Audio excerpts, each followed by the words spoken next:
তোমাকে ভালোবাসা যায় কিনা আমি সত্যি জানতাম না, তবুও হৃদয় চাইতো বলে তোমাকে ভালোবাসতাম। আর ভালোবাসার জন্য কোনো শর্ত লাগে সেটাও জানতাম না,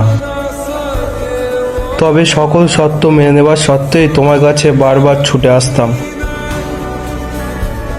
আমি জানতাম না এর শেষ, সব শেষ। বুঝিনি কি বলে নিজেকে সান্ত্বনা দেই। তারপর নিজেকেই বুঝিয়ে নিলাম যে তোমাকে বোঝানোর ক্ষমতা আমার নেই। তবে তুমি আমাকে চুপচাপ দেখে স্বার্থপর ভেবো না। আমি মুখ খুললে তোমার কষ্ট হবে। আমি শুধু চাই তুমি তোমাকে ভালো রাখো, ঠিক যেভাবে চাইতাম তুমি আমার হয়ে থাকো। দেখো, গাছের যেমন চোখ নেই তাই কাঁদলেও পানি ঝরে না। অযত্নে যে বেড়ে উঠেছে সে যত্নে অভাবে মরে না।